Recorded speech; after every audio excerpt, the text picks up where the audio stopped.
image of homo conservativo. And I found myself paying less and less attention to what they were saying about God, that we are about to see the full weight of God's wrath and judgment, that God hates sin and must of necessity send unrepentant sinners to a burning hell, that certain people are an abomination to God and God is made sick by them. And I started paying more attention to why they were saying it.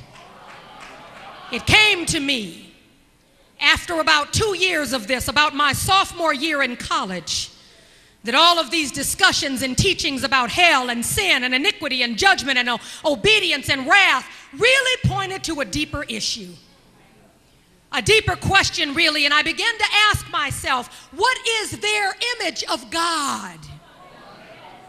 What kind of God do people in the Bible Belt serve? And furthermore, what's love got to do with it?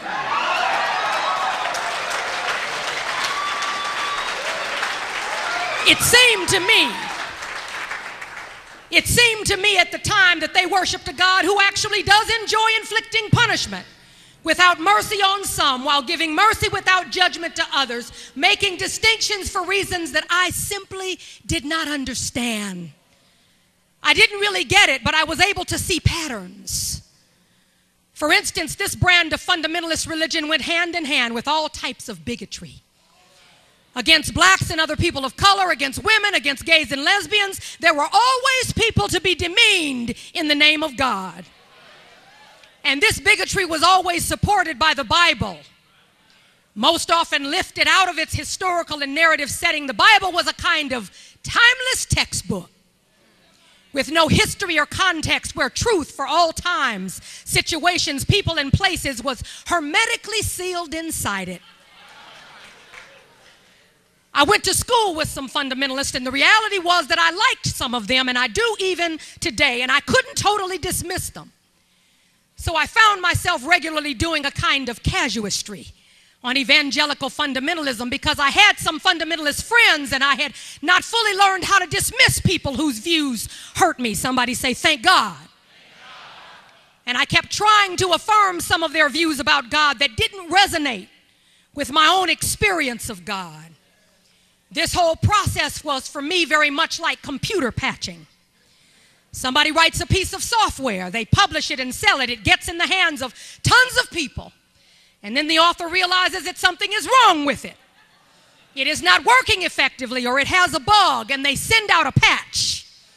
Little piece of software that adds itself to the other, and the software now has an improvement. And I kept patching and bolting things on to this very conservative theology, trying to make it plausible. These extra pieces added on to something that does not work is akin to the process that I am calling casuistry. I added bits and pieces to the old thing until I realized that the old must go and a new paradigm was needed.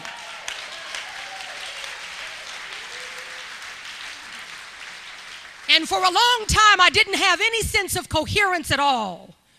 But in this process, I learned that theology is like culture. It maps the distance between people, and there is always something at stake.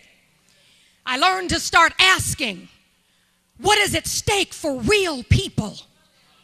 What is at stake for every person alive? And this connects us all, is that we all need love to experience love and to give love out. So for me, that simplified all the hard theological stuff, and I boiled it down, as my grandmother would say, to low gravy. I boiled it down to one simple question: what's love got to do with it? In an effort to unmask religion, Isaiah is asking the Jerusalem church, what's love got to do with it?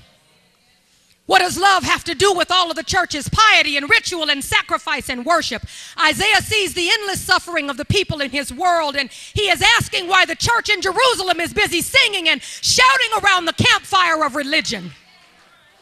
Why the soot and grime and dirt of religiosity, of self-righteousness and self-congratulation and judgment, the ashes of complicity and complacency, the downright apathy of the church and of church people there at Holy Jerusalem Temple Church of God has smudged God's face to the point that God is hardly recognizable, and people are looking for God but are not able to find God anywhere. This is why the church has to become something new, and each and every one of us have the audacity to say that we are a part of a great tradition of creating the newness of God in the church and in the world. Today, just as in Isaiah's time, there are lots of folks talking about God, but God is not even recognizable to us anymore. A lot of folks talking about God in a lot of churches, but now God is vengeful and mad and punishing and judgmental and petty, and God hates almost everything and everybody. People are speaking for God. People have canned God and coined God and codified God, and now God is busy doing church. In many of our churches, I'm sorry to say that God doesn't even show up anymore.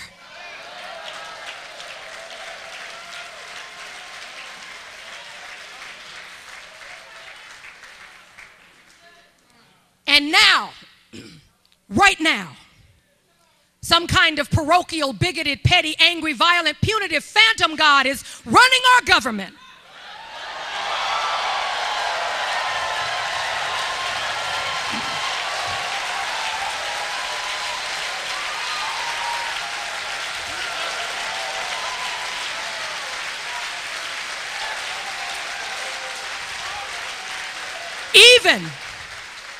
Even President Bush is talking about God, but you just don't recognize God because now God is heading up the military-industrial complex.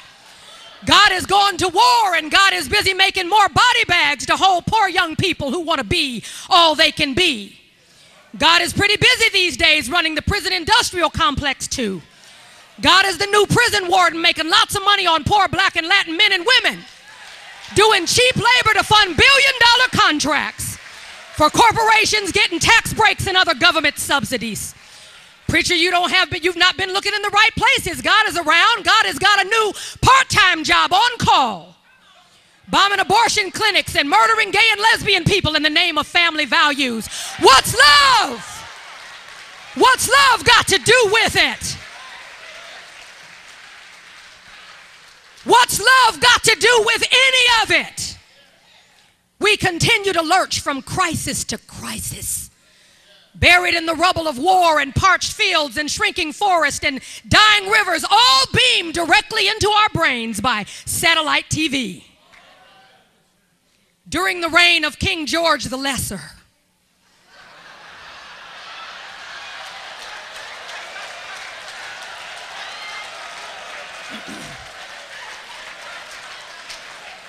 during the reign of King George the Lesser, we have lost more than 2 million jobs. We support